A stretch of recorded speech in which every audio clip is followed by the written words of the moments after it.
মধুপুর গ্রামে বাস করত দুই অনাথ ভাই।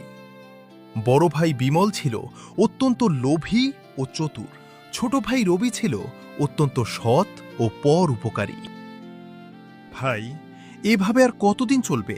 দুবেলা দুমুঠো খেয়ে। শুনেছি শহরে নাকি অনেক কাজ আছে।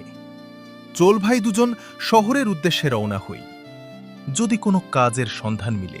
আচ্ছা ভাই, তাই হবে। চলো তাহলে আজই রওনা দিই। গ্রামে কোনো কাজ না পেয়ে দুই ভাই ভাগ্য অন্বেষণে শহরের উদ্দেশ্যে রওনা দিল। শহরে যাওয়ার একমাত্র পথ ছিল এক ঘন রহস্যময় জঙ্গলের ওপর দিয়ে। এ কোথায় এনে ফেললি ভাই? পথ যেন শেষই হচ্ছে না। এবারে মনে হচ্ছে বাঘের পেটে যাব। মনে সাহস রাখ, ধৈর্য হারাস না ভাই। মনে হচ্ছে আর কিছুক্ষণ হাঁটলেই শহরে পৌঁছে যাব।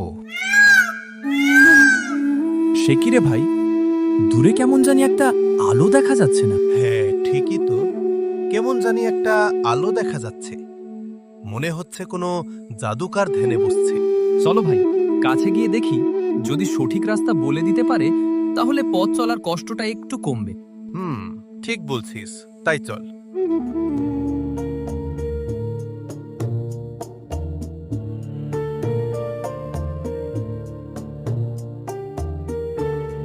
হে মহাশয়, এই গভীর বনে আমরা পথ হারিয়ে ফেলেছি।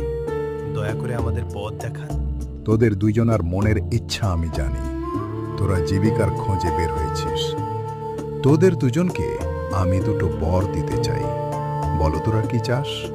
আমি কোনো পরিশ্রম না করে বড় লোক হতে চাই। পরিশ্রম ছাড়া কখনোই বড়লোক হওয়া যায় না। তবে আমার কাছে একটা বীজ ও একটা স্বর্ণের থলে আছে। বল তোরা কে কোনটা নিবি? যেহেতু আমি বড় ভাই, তাই আমি স্বর্ণের থলেটাই নিব। বেশ, তবে আমাকে বীজটাই দিন। তারপর বিমল স্বর্ণের থলি আর রবি বীজটি নিয়ে শহরে না গিয়ে তারা বাড়ির উদ্দেশ্যে রওনা হল। ওইদিকে বিমল বনের জাদুকরের দেয়া অর্থ থেকে বড় বাড়ি ও বড় গাড়ি কিনে বেশ আরামে জীবনযাপন করতে লাগল।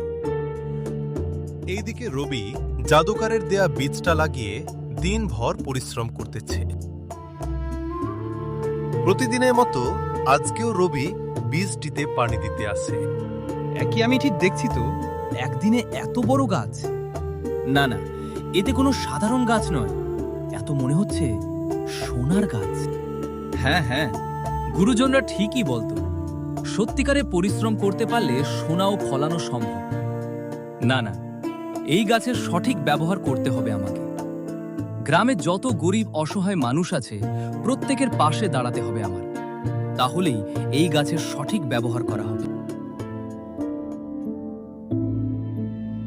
এদিকে বিমলের সুখ আর বেশি দিন রইল না।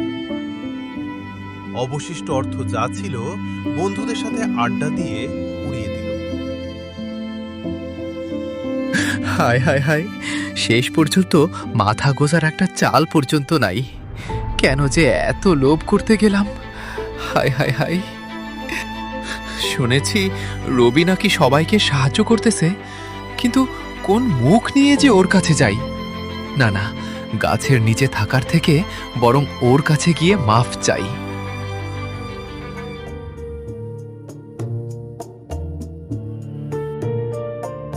এইদিকে রবি এখনো সেই ভাঙা কুঠিরে বাস করে।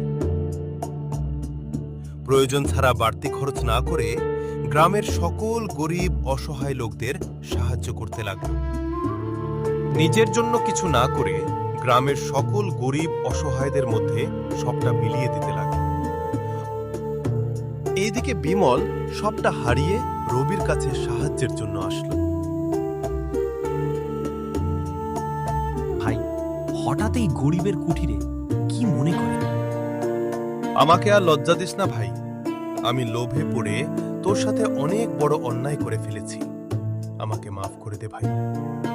আজকে আমার মাথা গোজার মতো একটা চাল নেই, খাওয়ার মতো একটা রুটিও নেই।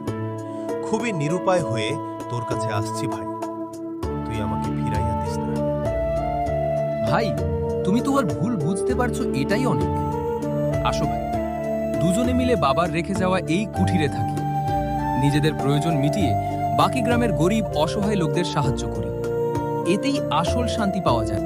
ভাই, আজকে তুই আমার চোখ খুলে দিয়েছিস।